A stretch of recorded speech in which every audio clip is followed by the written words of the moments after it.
Hello, hello, hello, and welcome to the Sowing Seeds episode focusing on MAPS, Minority Association of Premedical Students. This episode was created to help premedical students overcome adversity while preparing for your application and interview process. My name is Miracle Rogers, and I'll be your moderator for this evening. A little bit about me. I am the National Premedical Board member of the Student National Medical Association and the chair of the National MAPS Committee. I am a first-year student at the University of Pittsburgh School of Medicine. Before matriculating into medical school, I earned my bachelor's degree in health and exercise science and my master's degree in biomedical engineering from Syracuse University. I then took a few gap years and engaged in bioengineering work. Today, we are talking all about adaptability and resiliency as a pre-medical student. Today, we are joined by medical students and physicians who will be answering questions about the application and interview process. We encourage you all to ask questions throughout the event in the comment section, as there will be a designated time at the end for us to answer them. So one by one, I'll call up our phenomenal panelists and I'll allow them to introduce themselves. First, we have Dr. Renee Volney-Darko, the CEO and founder of Pre-Med Strategies, Inc. and Mcat. Hello, Miracle. How are you? Thank you so much for having me on. Of course, thank you. I'll introduce myself now, is that right? Yeah. All right, excellent. So as Miracle mentioned, my name is Dr. Renee Volney-Darko. I'm an OBGYN, and I also was a pretty prominent member of the board of directors of the SNMA. I had my start in MAPS as well as a MAPS chapter president. Subsequently went on to be the National Premedical Board member and then ended up being the chair of the board of directors. After I graduated, got into OBGYN residency. I graduated from Kansas City University of Medicine and Biosciences with an osteopathic degree and went on to Robert Wood Johnson to complete my OBGYN residency. And since then, I've been, working with pre-meds. I've probably worked with pre-meds for over the last 20 years or so. And I have a program through my company called Pre-Med Strategies. The program is called MEDEC, which stands for Medical Education Equity. And what we do with MEDEC is that we cultivate top choice medical school applicants through pre-career development and diversity recruitment. So thank you so much. I'm really looking forward to tonight's discussion. Awesome. Thank you so much for being here with us, Dr. Darko. Next, we'll have Dr. Frank Jones, the founder and president of Pre-Med Solutions. Hi, thank you so much for having me here. And as you can see, Dr. Darko and I think alike. Our names of our programs are similar, but all of our goals are to help you all get into medical school. I'll start out by saying there was no MAPS when I was coming through medical school. I wish there was. I was a member of SNMA. I went to Morehouse College for undergrad, graduated from Morehouse School of Medicine. I did my residency in general surgery at Howard University in DC. Then I did a fellowship in trauma and critical care at University of Maryland. Came back and I was on faculty at Morehouse School of Medicine for 17 or 18 years. And I got a chance to mentor and teach a lot of students, but I wanted to do something a little different. And so I left there and took on another job, but this allowed me an opportunity to really do what I love doing, which is mentoring students. And that's when I began doing Pre-Med Solutions. And so I've had the opportunity to really have worked with some great students, some bright students who are trying to get into med school. And that's my passion, is trying to help you all get into school. Awesome. Thank you so much, Dr. Jones. Thank you. Next, we will have student Dr. Aldrin Samari from the Philadelphia College of Osteopathic Medicine, Georgia campus. Thank you, Miracle. I'm just happy to be here. It's a great opportunity to connect with pre-med students. And we have Dr. Jones and Dr. Darko here, who are my mentors. So shout out to y'all, showing love, always appearing and inspiring pre-med students, but also inspiring me as a aspiring physician. As mentioned, I'm a fourth-year osteopathic medical student at PCOM, Georgia. I initially started in SNMA as a general member, and then I became the president of my chapter at PCOM, Georgia. And now I serve as the osteopathic committee co-chair along with my chair, Sabri Zuper. And I also am the co-host of the SNMA Presents the Lounge podcast. So make sure y'all check that out. We talk about real things, but we'll talk about that later. And I'm an aspiring neuropsychiatrist. I'll be applying to residency this year and graduating in the class of 2022. It took me 3 times to get into medical school. So I really know a little bit about the resilience and being perseverant and continuing to commit to my personal goals. And I believe you all will too. You will all accomplish your goal of becoming that physician that you see, that you envision, being that white coat, getting up and connecting to patients of all demographics and changing the world and creating intimate connections with people that you may not know now, but you're working for your future patients. And that's the most important thing. When you're sitting down studying for your Mcat, your board exams, or whatever the case may be, always think about the future and where you will be eventually. Bars. Awesome. I kind of want to say amen. But thank you so much, Aldrin. No Truly appreciate it. Very, very true words. Thank you so much. And next we will have student Dr. Todd Shel Young from St. George's University School of Medicine. Hi, it is such a privilege to be here among you all. I'm Todd Shel Young, and as mentioned, I am a first-year medical student at St. George's University School of Medicine. It is unbelievable that I was just in all of your shoes as a pre-med. I got my start well over a decade ago in MAPS, and it is incredible to have had the support of MAPS and SNMA along my journey to medical school. I have had the privilege of serving on the SNMA board as your past Premedical board member, along with other roles in MAPS. And all of it, including all the information that we have from Dr. Darko and others have provided, has certainly helped in my journey. I have a BA in sociology from Georgetown. I have my master's in public health and socio-medical sciences from Columbia University. And after that, I went into the workforce, worked at NIH, did some international health work, just left as director of research in higher ed. So it took me well over a decade to get into medical school. And I am very, very, very grateful to be on the journey and to provide some words of wisdom about resilience and so much more on this panel. So thank you for having me. Of course. Thank you so much for being here, Todd Shel. And last but not least, we have Dr. Janice Johnson, the CEO and founder of MD2B.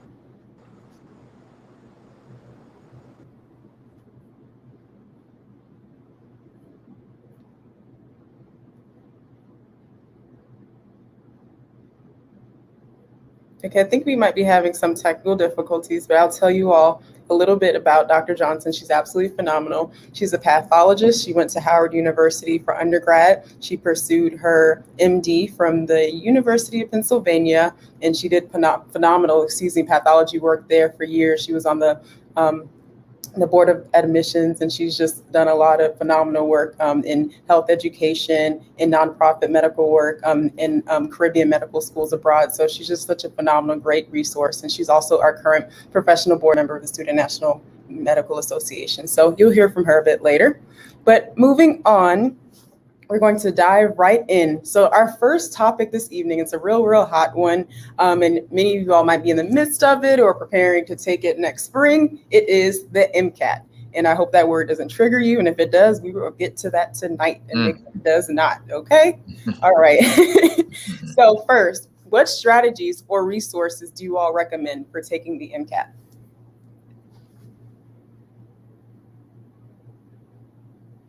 Just anyone? Yeah, anyone can go. Sorry.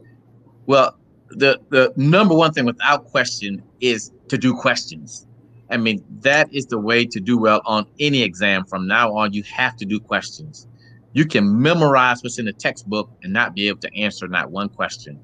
And vice versa, if you do enough questions, you never have to read the textbook. Now, I really shouldn't say that, but honestly, if you do enough questions, you will do well on the exam. And I learned that the hard way. I did not pass my boards. Well, I didn't do on the Mcat initially. I took the Mcat 4 or 5 times. I don't even remember now how many times I took it, but I didn't do well.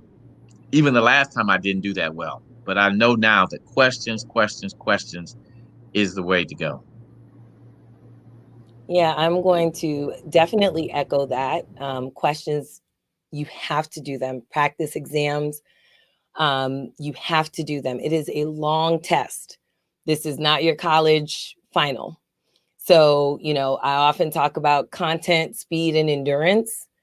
And it's just like a marathon, right? Just because you know how to run doesn't mean that you can run 26 miles in a marathon. So you have to prepare for the MCAT, not just study for it, but you actually have to prepare for it. And one of the ways that you prepare for it is that you actually take practice exams so that you can have the speed to take the exam in the way that you need to, have the stamina to actually last during the test. You would be surprised at how many students say, oh my gosh, I got so tired, during the exam. So, and there are lots of other strategies to prepare for the exams, but I would definitely say that prep work for timing and doing questions is going to be your most important. I think also excellence is in the mind, and preparation comes from commitment. And I think oftentimes we undermine the mental aspect of studying for the MCAT.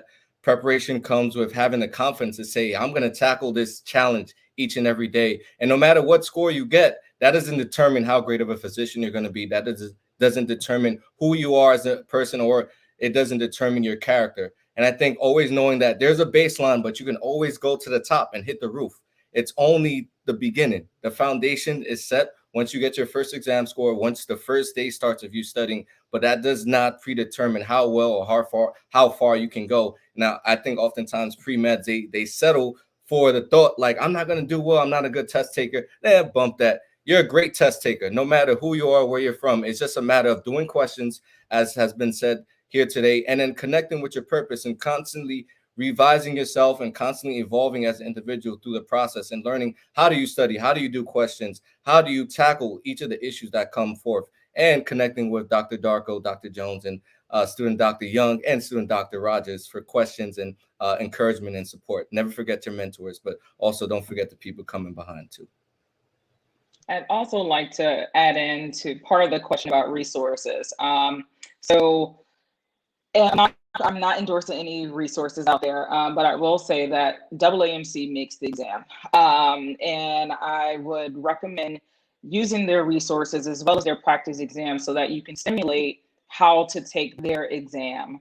It is very, very, very similar. I was so surprised how similar it was when I went in to take the MCAT. But I did use other supplemental information to prepare for the MCAT. So I would say, don't go out there and take the whole kitchen sink and prepare, and find the ones that work for you and use all the strategies that everyone has already mentioned, as well as have a study schedule. Having a schedule will keep you organized, whether it's by topic, whether it's by a particular category or whatnot, but have a very organized schedule and just plow through those questions as much as you can, and take the practice exams on your schedule. You should schedule time to take the practice exams. And if you're not doing well, make sure you are going back through those questions strategically to try to figure out, okay, where did I fall short here?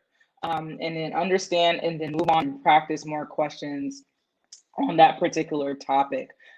So that's some advice there in terms of resources. But again, don't try to use them all, because if you use them all, you're going to get a little confused, or it's going to feel very overwhelming. Pick your few resources, maybe one or two, and go with it and move on forward.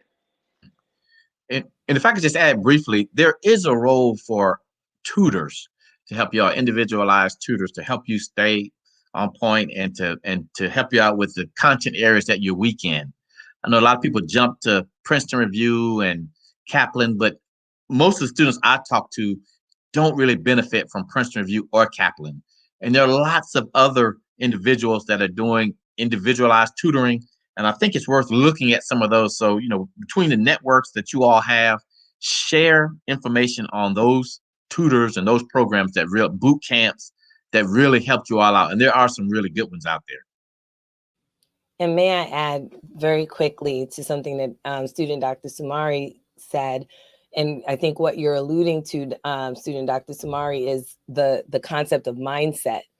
And I often talk about this. I actually had a rant from my last podcast episode about the fixed mindset, this understanding that, you know, particularly Gen Chem, Orgo, and physics are so hard that you have to be really, really smart to get it and to do well on the Mcat.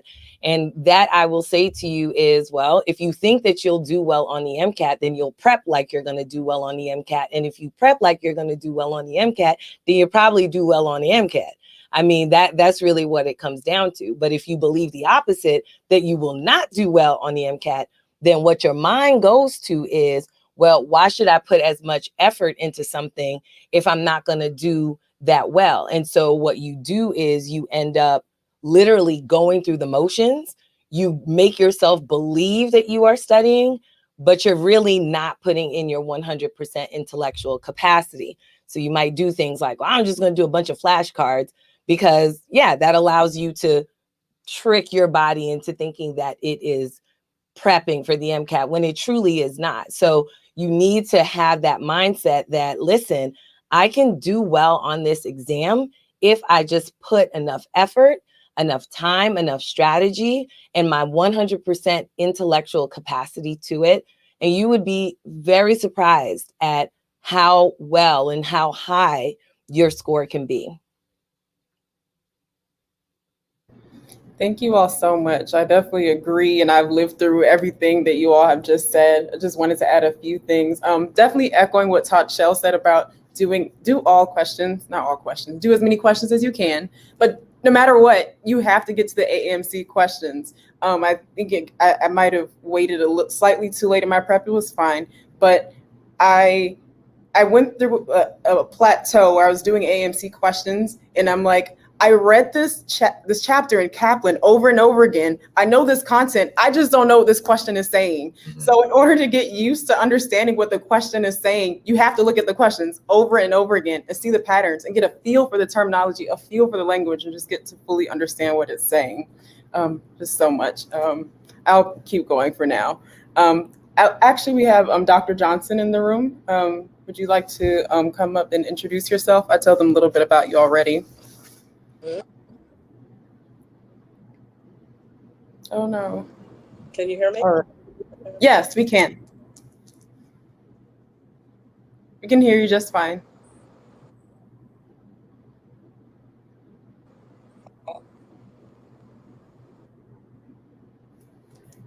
Okay, I think we're going to keep going for now and bring her up in a little bit. So our next question, how do you center your wellness and mental health while studying for the Mcat? Would you like to take this, Dr. Darko? Yeah, you unmute.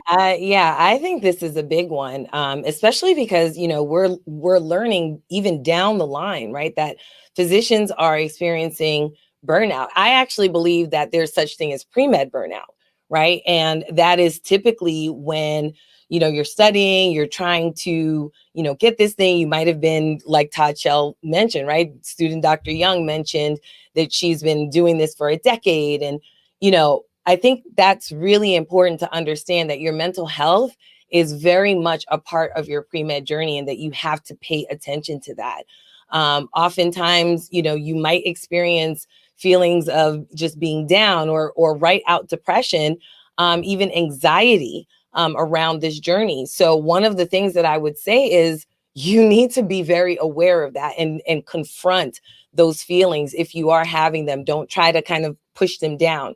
The other thing that I would say is you should probably think about seeing a therapist and getting professional help, because, you know, what is the sense of going through this journey and really just making your mental health kind of take the fall, if you will, of this particular journey. So, you know, definitely that's one of the things that I would recommend, is really just confronting the fact that you might be experiencing something that is just so very taxing to you, and then potentially even seeking professional help There are plenty of other things that you can do also. I'll let the panelists, the other panelists talk about that.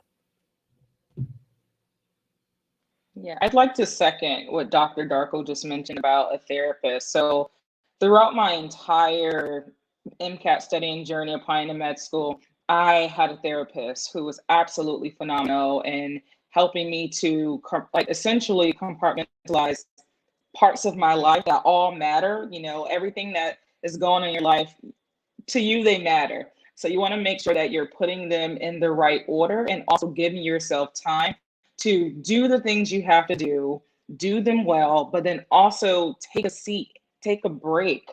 And whatever that taking a break is for you, you have to do it. We talk about, you know, going through all the problems on the MCAT, having a schedule, but that I want to really, really emphasize having a study schedule, because having that study schedule will allow you to put in spaces where whether you're talking to a therapist, whether you're on the couch watching Netflix, whether you are exercising, please exercise. Don't just wake up and then eat, breathe, sleep, MCAT, and don't exercise, eat. Take care of yourself. Hygiene is really, really important. And all of those different components are very, very, very connected to your mental health. So it's overwhelming. It may feel very, very taxing, probably most of the time. But just know that there is an end date for it. You're going to get through it. But on the path, make sure you carve out time and space for yourself to have some fun, to breathe, and then jump back in ready to go. It's all in preparation for medical school, I promise you. Yeah, I think also what's important is finding a support group, knowing that you're never alone in this process. It can oftentimes feel isolated. I remember studying for the MCAT and thinking, man, like, why am I here? Why am I putting myself through this? This is a third time. This is another $400 or $500 that I may have to spend that I'm not definitely going to get back. But the reality is that we are social beings, and becoming, again, connected to your purpose, but also doing that with other individuals that have a purpose to get into medicine or professional school can uplift you and uplift your goals at the same time. So I think it's important for us to find that encouragement and finding that there's something greater to life than just studying for the MCAT as well. You are a human being. You may be a father, you may be a sister, you may be a brother, you may be an entrepreneur. These are the things that make you who you are, regardless of that. And staying connected to those goals, and also in preparation for medical school, this does not stop. You know, at the end of your second year, you have board exams, fourth year, all of these kind of things. So this is preparing you for the greater goal of all the obligations that you will have for the future. So knowing how to balance your time, as a student Dr. Young mentioned, but also finding that support, that encouragement, and not being afraid to say, hey, I need help, or maybe I'm not having a good day today. Maybe I need to see a therapist, or maybe I need to talk to my pre-med advisor or my mentor, or maybe I need to just take a break and shoot some hoops and get my jump shot back going so I can make it to the NBA as a backup, you know. But I'm just joking. But at the end of the day, it's really becoming committed to the purpose, but knowing that encouragement, support, and staying and acknowledgement of that will get you a lot further than you think, and not isolating yourself in this process. Well, the panel said everything that I was going to say. I mean, they were right on point. So I don't need to reiterate what they said. I'll just say it a little bit differently. And one of the things, you know, you have to build in your schedule time to reward yourself. And so that's how I used to reward myself, by going to play basketball. And so you have to actually build that in your schedule. And finally, I'll just say briefly, just like Alwyn said, it's easier if you study with somebody else. Now, you need that alone time to study too, but it's so much easier if you study with someone else. You can commiserate together with them. And everything else the panel said, I agree with completely. Those were excellent points. Thank you all. Other thing I would add from my experience, I really had to learn to change my mindset and just focus on wellness and just focus on the positivity.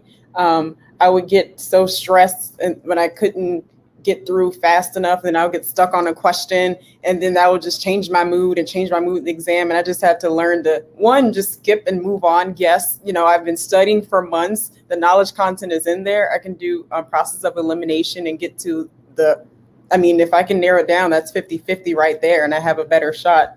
And then also just understanding that it's okay to get questions wrong. Excuse me. We are pre-meds.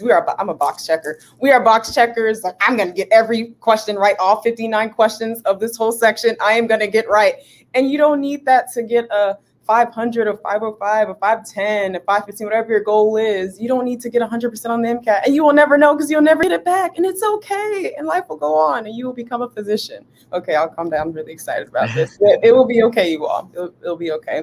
I just want to stress to the audience, please ask your questions. We have amazing physicians here, amazing student physicians. We are here to support you. Next question. You all touched on this a little bit, but I wanted to know for the audience, what advice do you have for retaking the MCAT? Well, I have good experience with that because I ended up taking it 4 times. So my advice is do it until you get it right. And I didn't learn how to study until the last time. And when I studied the last time, I still didn't do great, but I did good enough to get a pretty good score. But the biggest problem we have with pre-med students is they don't want to take it again. They say, I'm only going to take it once. I'm not going to take it again.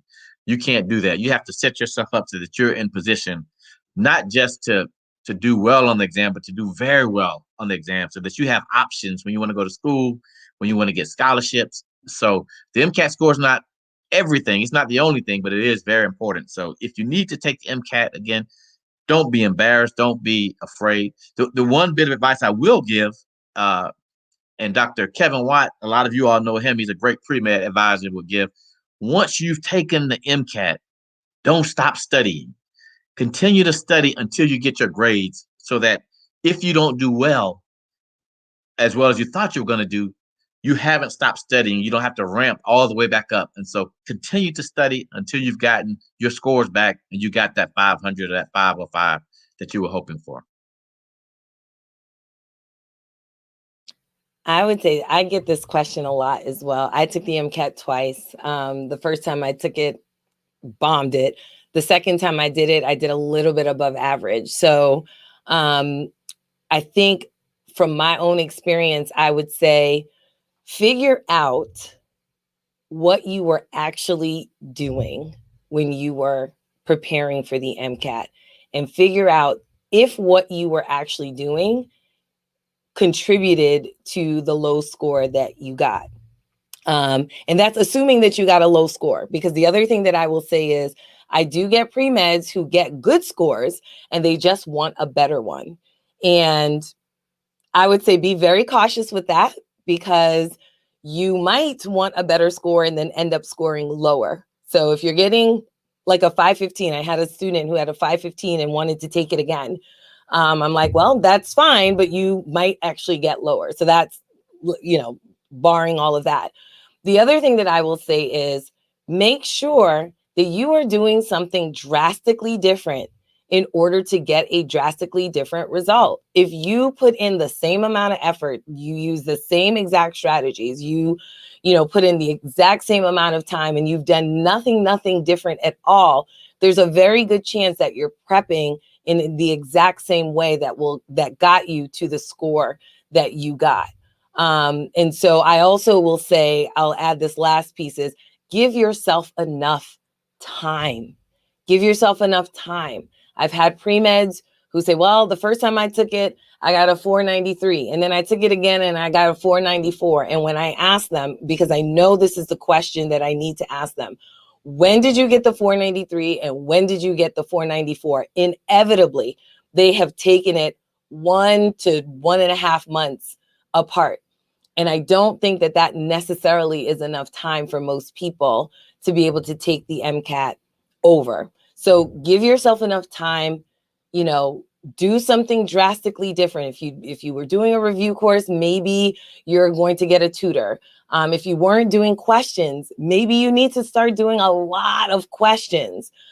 Figure out what you were doing that contributed to that lower score. And finally, if you've got a decent score, if you got a score that's going to get you into medical school, man, get on with getting into medical school, because the goal here is not to beat the MCAT. The goal is to get into medical school. You want to be a doctor or what, right? So that's what I would say.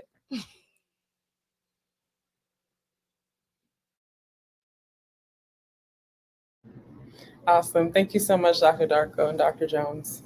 Next, we'll move over to the academic piece. I would like to know for our audience members, what advice do you have for students to excel in their coursework?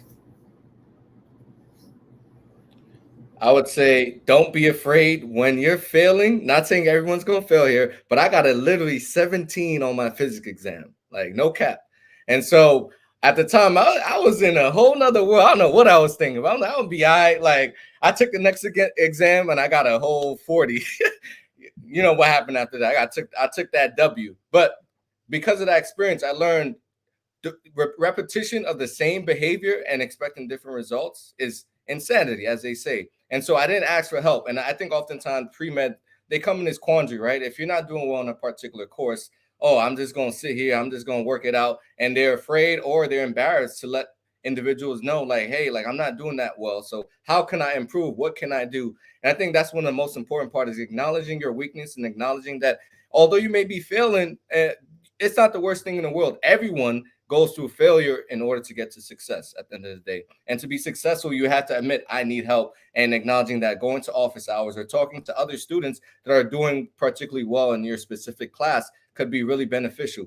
A lot of these courses, honestly speaking, organic chemistry, they're not easy courses. And I'll keep it real with you guys. Like in med school, I don't remember seeing an SN2 reaction or an E3 reaction ever. But the point of the matter is that they're trying to weed people out. You got to take the courses to get into medical school, honestly speaking. But if you're having troubles, get through it, ask for help, get through the questions, speak to somebody that knows much more about it and can guide you through the process so that you could be successful and work your way out through and get that A and get into medical school and be successful in that Mcat. If I had to change anything about my undergrad career, I would have not majored in biology. And I think you need to be careful about what you major in. You know, most people that go to med school or that are pre-med major in biology or chemistry or something like that, and you don't have to. And the reason it was such a bad choice for me is because I ended up having to take calculus and all the math courses that go along with it. I could have taken something that I enjoyed, history or something else, and would not have had to take all of those difficult math and difficult chemistry classes. Of course, you got to take the prerequisites, but I would have been able to avoid some of those other classes that kicked my butt. I mean, I had a 2.8 science GPA when I finished, 2.8 BCPM, not because of the biology, yes, because of the chemistry. But if I could do anything else, I would have majored in something else that I could have really excelled in. I'd like to add to that. There's a big piece here about kind of what you major in and kind of the correlation with, not really, but somewhat correlation with success in class, the classes that you take on this journey. So particularly for me as a first generation student, college student, I was not prepared for the prerequisite courses or prepared to be a biology major. I decided to no longer be a biology major, but I knew that I still wanted to be a doctor. So it was very critical for me at the time because maybe you're not getting the advice that you want from deans or from others. Everybody do this journey very, very differently. So if you are not doing very well in your classes or you just need some advice or something, when I started talking to medical students at the time they were at Georgetown Med, they told me that, right, like, you don't have to major in this, you don't have to do it this particular way. Here are the very specific courses that you need and to apply to medical school. Right, if you want to do some extra sciences because you're interested in it or as part of your major, go for it.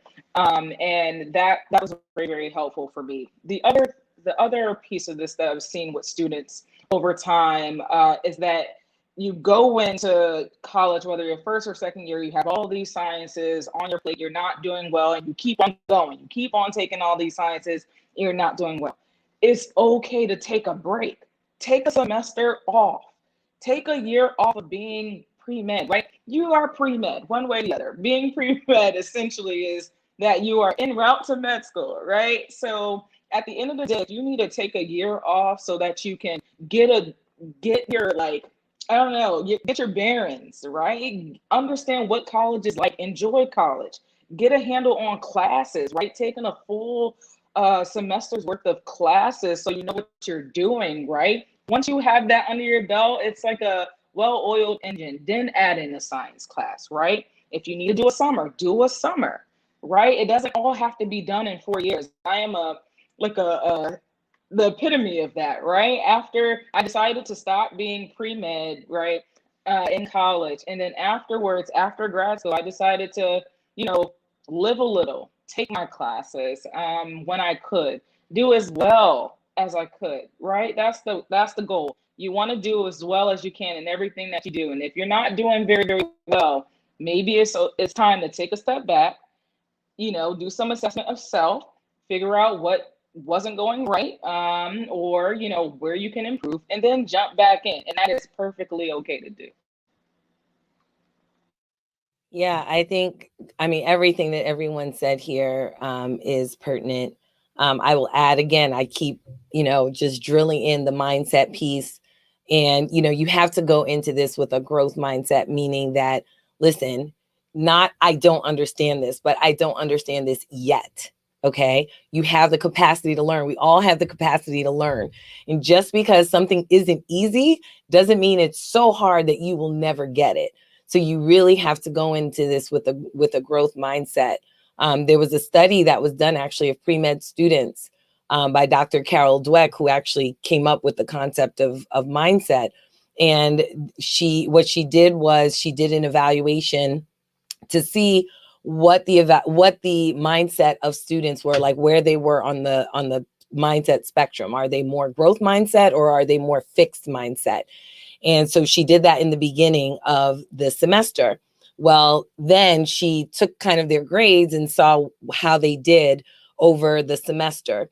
And so those who failed actually their first exam, in comparison to the ones who had the growth mindset versus the fixed mindset, if you failed an exam, okay, and you had a growth mindset in the beginning, you tended to come out well and do well in that class.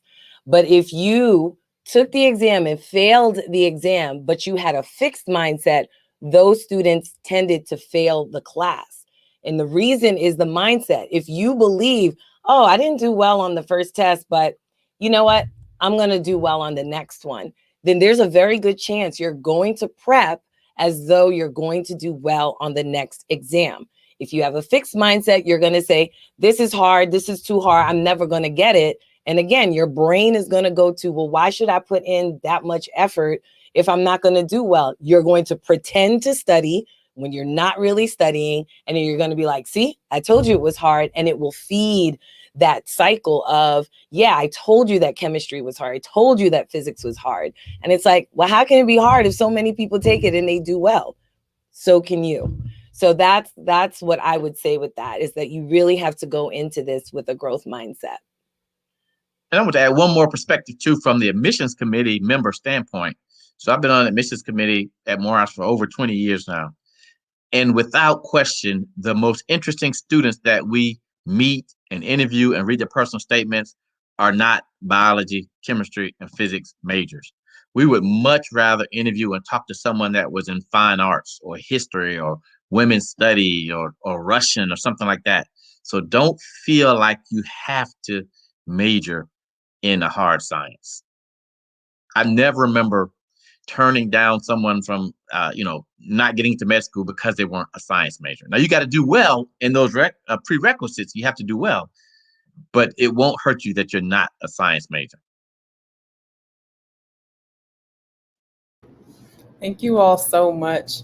Only thing I would add to that, in terms of preparing yourself to do well academically, is don't be afraid to seek office hours and don't be afraid to seek tutoring. I think early on I was worried about the stigma, like, oh my gosh, I'm labeled as a person who needs help. I don't want tutoring. And then, I thought about office hours. Mom was like, you better go to office hours. They like our professors, our faculty members get paid to support us. And if you don't go, they'll just be sitting there for an hour regardless. So why not just go? Mom is like, it's not going to say your grade and then that you went to office hours next year. It's just your grade. No one knows what you did, and it's okay. There shouldn't be a stigma behind it. So don't worry about that. Just do what you need to do to go where you need to go and succeed. I'd like to add to that, Miracle, office hours. So there when I was working at an undergraduate institution, we asked students who came in, did they truly know what office hours were? They did not. They thought it was a time where the faculty members were just in their office, right? Doing whatever they needed to do their work, to prep for class. They didn't know that that time was set aside for them, quite literally. And it sounds intuitive. And some people are like, no, that's common sense. Actually, it's not. So making sure that you know what office hours are, making sure that you understand that, okay, well, I may not know everything that I need to talk about. I don't even know what questions I need to ask. Just show up. I promise you, a question will be asked, which will roll into a conversation, maybe even if it's about you, right? And then it'll go into the topic matter. So office hours are meant for you. And let me just add one more thing to that in terms of office hours and asking for help. So Dr. Jones and myself will tell you, especially as surgeons, there will be times you will go into the operating room and you will need to ask for help. Mm-hmm. You are not expected as a doctor to just do it all with no help. Like that would actually be a bad thing. Like if I gave you a scenario where I know you need help and you didn't ask for it, I would say, don't know if you're ready. Okay. Mm-hmm. So asking for help is actually literally almost kind of making your way like a doctor. Like think like a doctor. A doctor would ask for help. That's why we have multiple specialties, right? I'm OBGYN.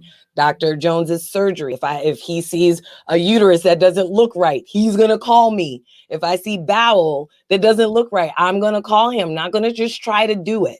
Okay. So think like a doctor. Being a doctor is actually more intuitive than you think. It involves a lot of common sense. And so if you're in trouble, you have to ask for help. So start that at the pre-med level with your own education. Awesome. Thank you all so much. Next, this is a loaded question, so please answer it the best that you can. We could do a whole webinar on this, but since we're in the middle of application season, I would be remiss if I did not ask. What advice do you have for students who are applying to medical school? Mm-hmm. That is a loaded question. Yeah. I will give one piece of it. There's so many pieces of advice, but I will give this one piece of advice, and that is really to pick schools that are going to pick you. That's so very important. Be very realistic about what you bring to the table and what schools are looking for you to bring to the table. And you're going to know that just by different things, by different characteristics. Obviously, we know the metrics, right? Your grade, your Mcat score.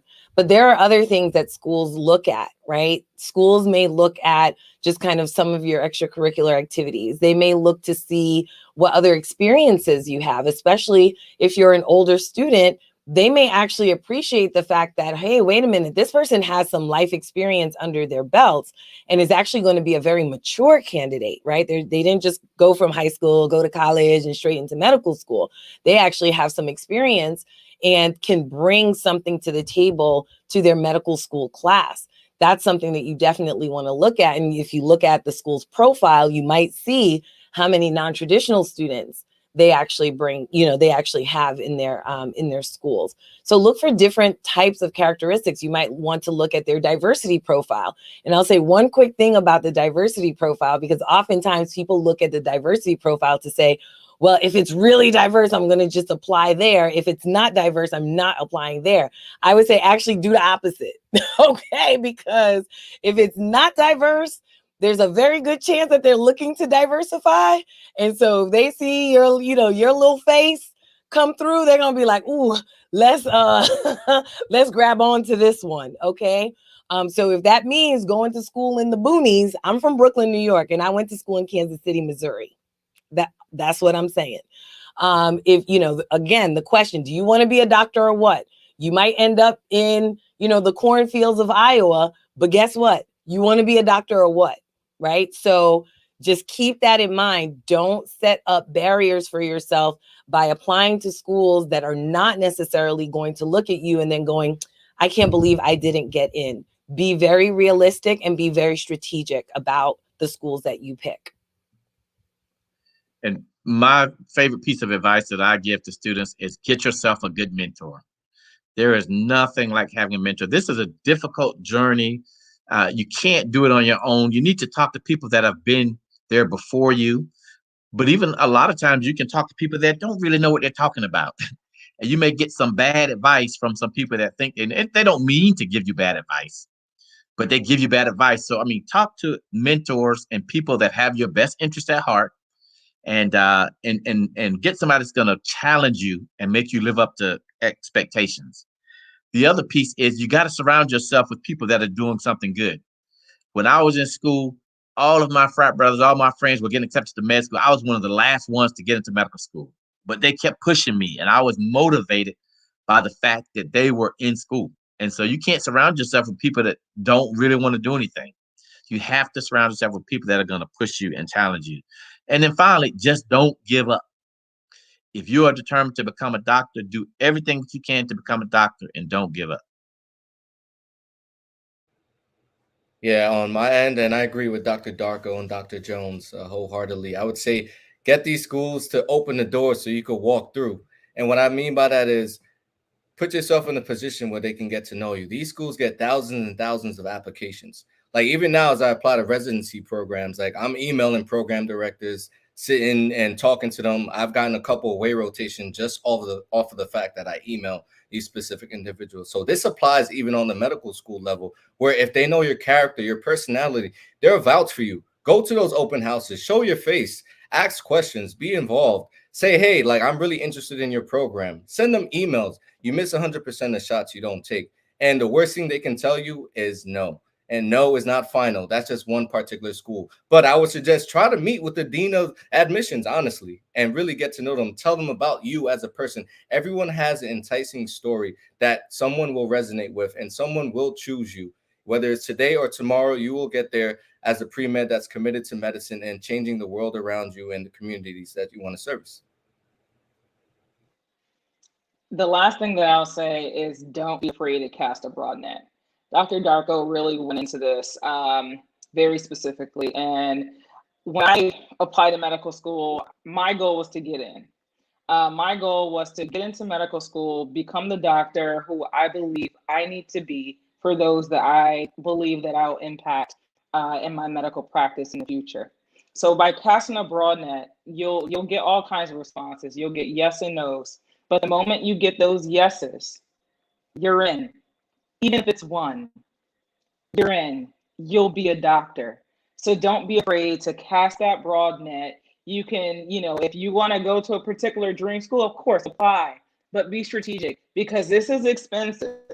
This application process, if you do not have a waiver, is really expensive. Oh my goodness. I could have went on so many great summer vacations, if it wasn't COVID, with the amount of money that I spent. So be very strategic. Don't be afraid to go broad within reason and then make a decision accordingly. And if you don't get in this first round, it's okay.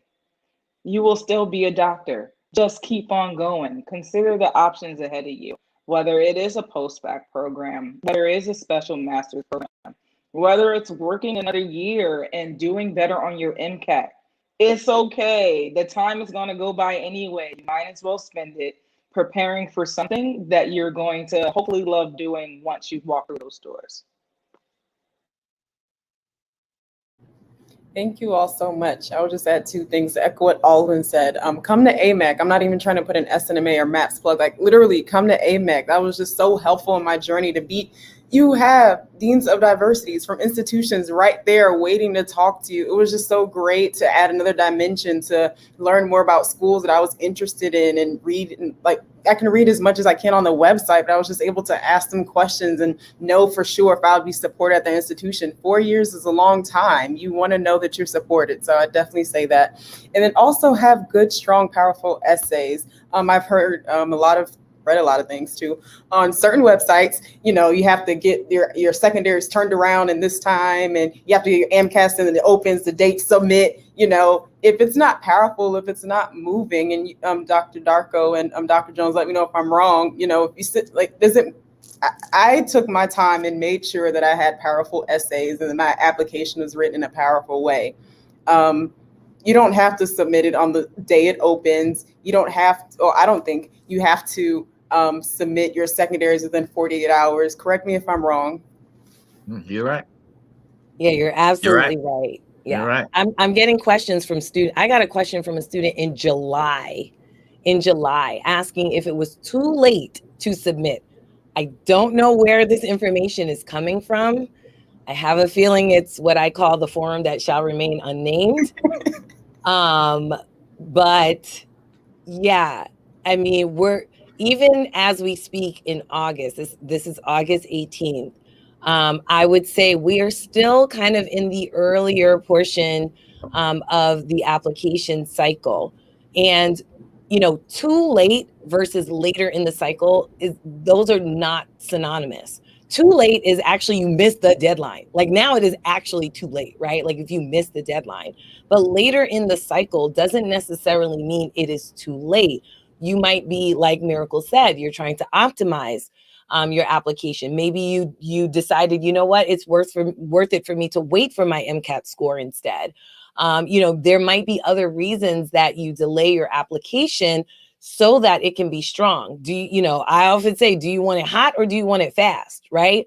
Because you right. So you can submit very early, but if you don't have a quality application, that's what the admissions committee is looking for. They're looking for quality. So if you don't give quality, they are going to realize that and not necessarily give you a pass because, oh, well, but it was early.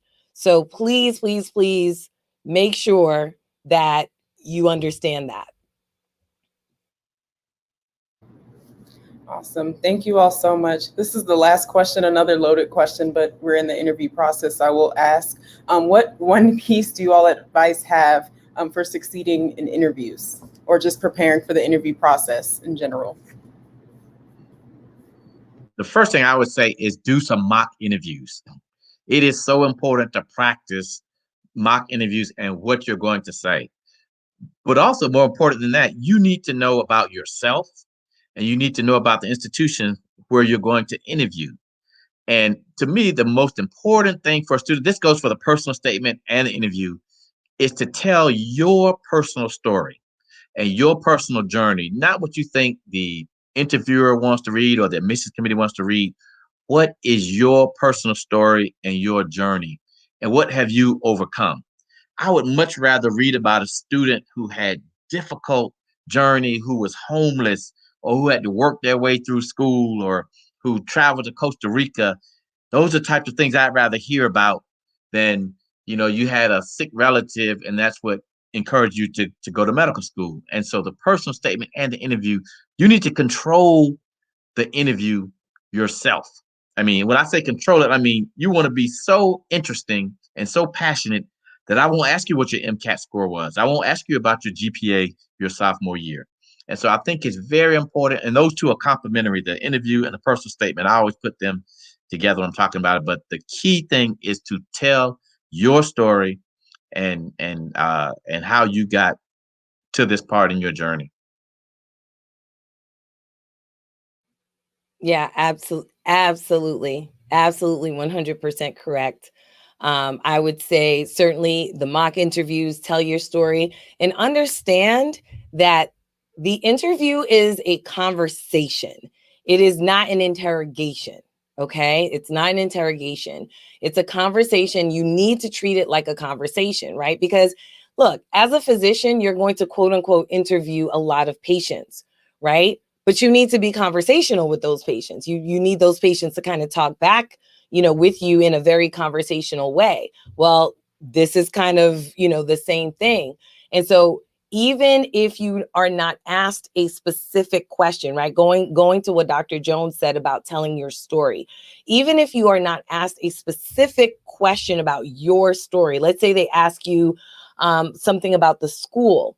Well, you're trying to go to that school, right? So relate what you know and what you like about the school to something that is related to you, some characteristic about you, right? So if they say, yes, tell me what you like about the school. And you say, well, I like the fact that you have a lot of research. And then you stop there, right? But you have a lot of research under your belt. Then what you should say next is, I like the fact that it has a lot of research opportunities because I myself have done research. The last research project that I did, it got published, blah, blah, blah, blah, blah, right? So you want to be able to connect.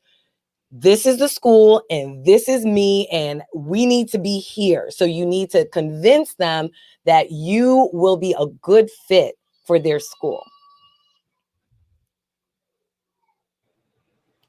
Yeah, I would say make sure you do a technology check on what you got going on.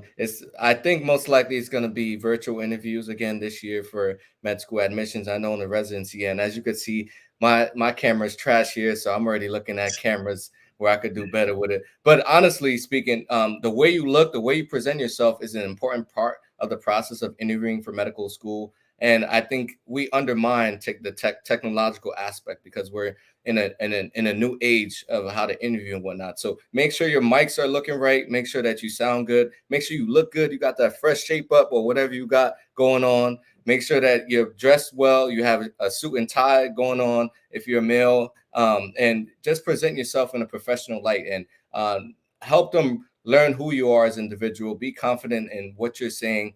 And know that your purpose is important to yourself, but it's also important to the medical schools to see who are you and what kind of integrity and morals you possess, and that you'll shine regardless.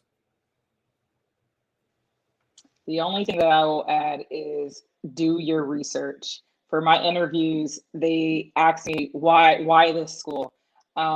This is where SNMA came in incredibly. Reach out to the SNMA chapters at the schools that you are applying to. Talk to the students, whether it's one or a few.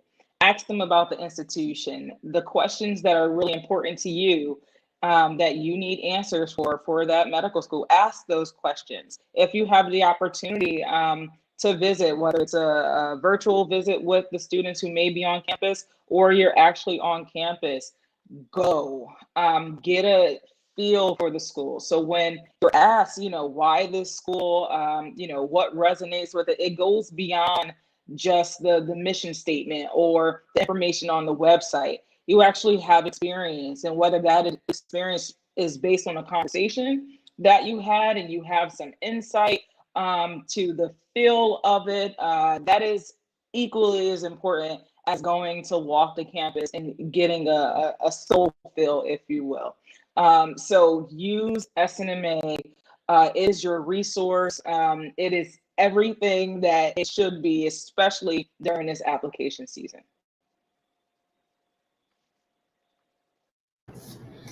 Thank you all. I would just add, practice interviewing. You don't want to sound like a robot.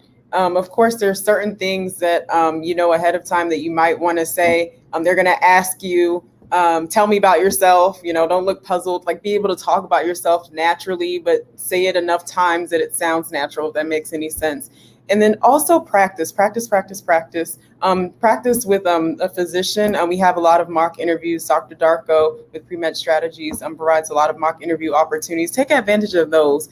And then also practice with someone who's not a physician, not in the medical field. In terms of research, if you have done research, be able to talk about your research in English. There's people on the admissions committee that are scientists in fields, and then you have other people on the admissions committee that don't do research. Make sure that everyone knows what you're talking about.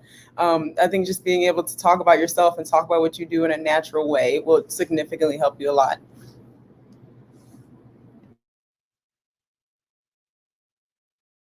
Okay, now we will have our first question from the audience. We have a question from Michelle.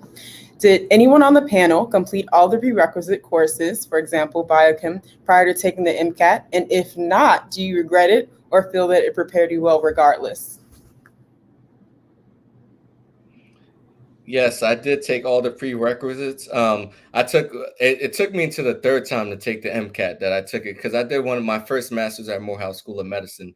And so that's where I took my biochem. And at the time, they were transitioning over to the new Mcat. And I, which we alluded to, have a different major. Everyone has a different major, and it's important to find your passions. I already knew that I wanted to go into some form of psychiatry. So I was a psych major in undergrad, and that actually helped me out a lot on the psychology section on the Mcat. I got like on the 85th percentile in the psychology portion. And biochem, I did really well because I did that in my master's. So I think the main thing is getting exposure, and it's key for you to reinforce the knowledge. Oftentimes people that are very specific with, for instance, physics, or if you're like a literature major, you do a lot better in those specific sections because you've had constant exposure to it. So I think enlighten yourself in the respective fields that they test in, even if it's something you may not necessarily like. It may be a good challenge, although, you know, it might be a negative challenge, but I think it's also important to highlight when you have that reinforcement, it does prove to benefit you on the Mcat a lot of times.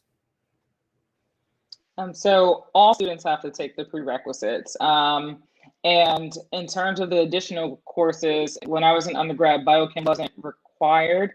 Now it is either required or highly recommended. Yes, take the course. Biochemistry, you will see it the moment you walk through, and I'm on day 3 and I see biochemistry all up in the curriculum. So it does help to have a slight head start on kind of how to think about biochemistry and biochemical pathways. The only additional course that I took in addition to the prerequisites, was mammalian physiology. I took it to kind of get myself back into thinking like a scientist. And I also knew that it was relevant material for medical school. So getting back into it, and then also having the biochemistry kind of happened around the same. I took them around the same time. They paired really well together, and it got me really thinking in the way that now I'm thinking while I'm at school.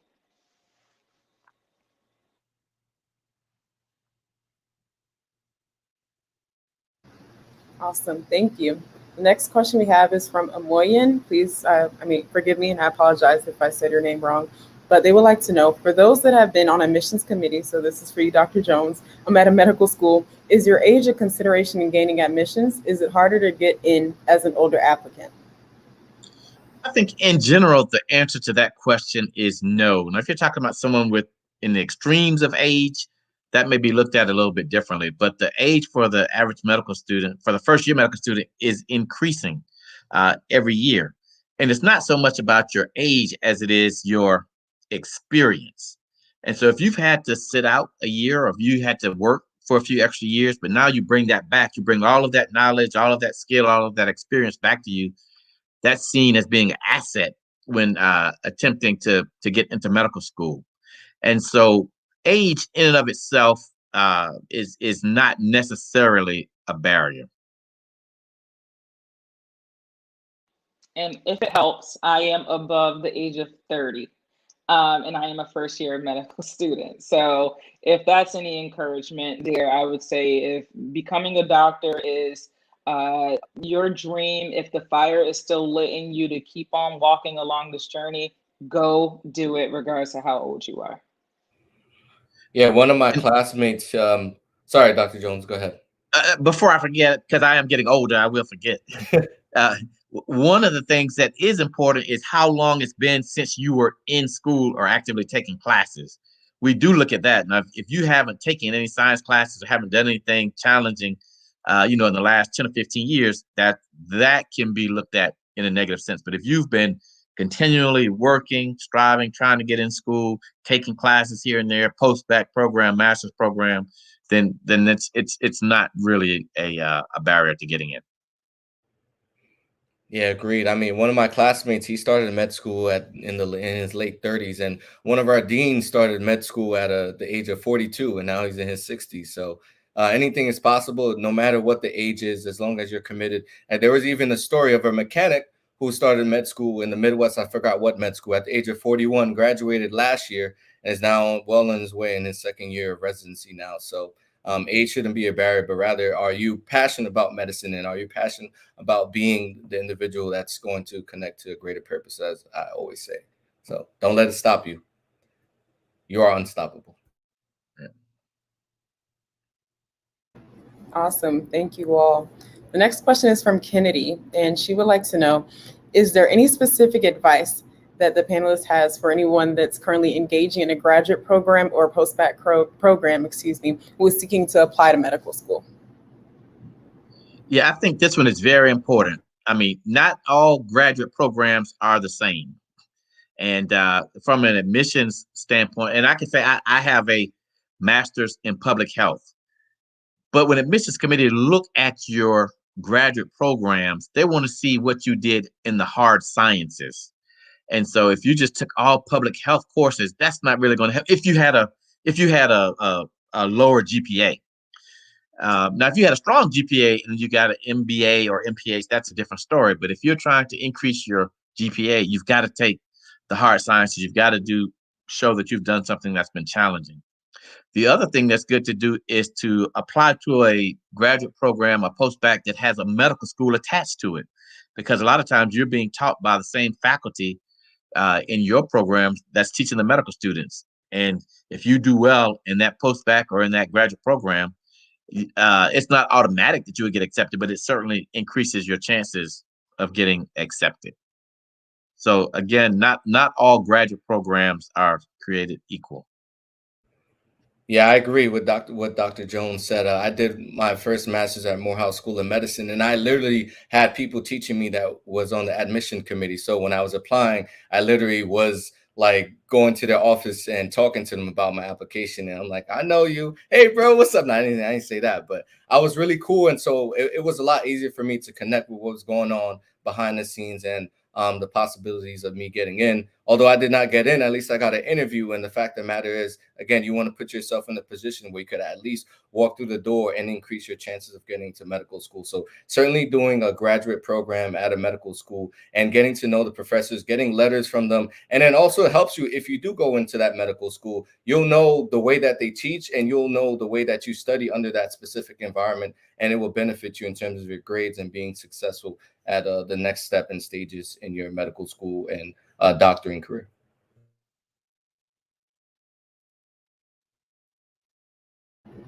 Awesome.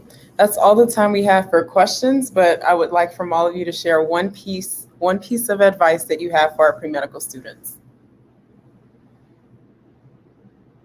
I can start here. This journey is a marathon. A piece of advice Dr. Cedric Bright told me many years ago.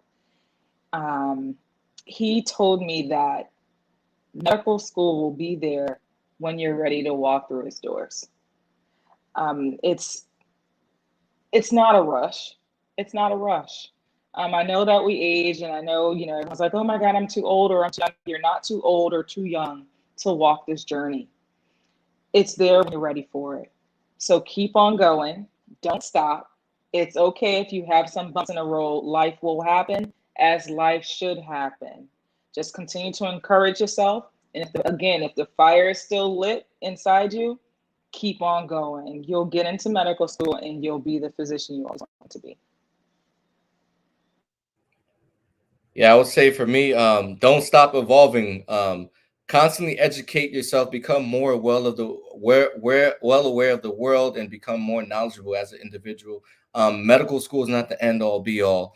Becoming a physician is more to it than that. You are a leader. You are a advocate for the underserved. You are someone who is going to represent a whole host of individuals across a whole host of demographics. So I think it's important. Oftentimes I see and pre-meds and medical students that we get so lost in the sauce of getting to our specific end of the journey, but enjoy the journey and the process and enjoy learning and enjoy evolving into something greater. Enjoy being outside, connecting with a pastor and doing blood pressure screenings. Enjoy doing podcasts. Enjoy writing a book. Enjoy being an entrepreneur. Enjoy learning about financial literacy and getting to real estate. Enjoy just being a human being and developing your character for something that's going to change the world and ultimately build a momentum for the people that are coming behind you, just like a domino effect. Aspire to inspire and before you expire, and always believe in that. Yeah, and I just to reiterate what I said earlier about getting yourself a good mentor. There's nothing like having a good mentor to help get you through this process. And if it wasn't for the mentors that I had when I was at Morehouse College. And even to this day, the mentors that I had, I never would have gotten to this point. And I read a quote recently, and it's become my favorite quote right now. And it's actually by Walt Disney. There actually is a person named Walt Disney. And this quote was, "When you believe in a thing, believe in it all the way, implicitly and unquestionable." And I believed that I was going to become a doctor, and I believed in it implicitly and unquestionably. And it took me 3 chances to get into medical school. I was waitlisted the first 2 times. I was outright rejected the first 2 times and on the wait list the 3rd time. And I found out on a Friday afternoon. I got a phone call. And if I had time to go through everything that had to happen for me to be there just to get that phone call, I got that phone call on a Friday afternoon and started school that Monday morning. And if divine intervention had not taken place, I probably would not be a physician today. So again, when you believe in a thing, believe in it all the way.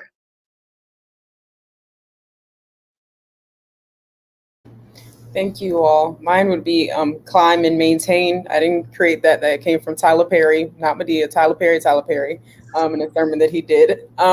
But I'm just saying that reflecting on my Mcat journey, that was the most difficult part of my pre-medical journey. I did only take it once, but I stopped and started so many times. I got spooked out by my score, and I'm like, oh no, I may never be a doctor. And, it was just so much self-doubt and the enemy in my ear. So just surround yourself with positive people. Do what you need to do. If you pray, surround yourself with people that love you and uplift you, and do what you got to do to get back and keep going and working hard. We are here in MAPS to support you. There's so many resources. Dr. Darko has amazing resources.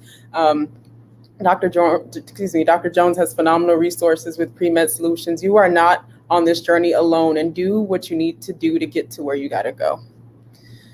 So that is the end. Thank you all so much. We did go over time, but you all are still here. So it shows that you're driven and you will do what you need to do to get where you need to go. So we thank you so much. Thank you so much, Dr. Jones, for being with us this evening. Thank you so much, Aldrin. Thank you, Todd, Shel. We appreciate Dr. Darko. She had to step out. But thank you all so much. And thank you to our audience members and our MAPS family for being here with us. So just a few announcements. So tonight is just an introduction to many series that we have in MAPS throughout the year. Our next major one that will be launching at the end of next month is our National Postback Initiative, and it will take place, starting next month, but it will last for the whole SNMA administrative year, and it's specifically created to support our postback members. So look out for more information on that in your emails and on our social media pages. The link is there.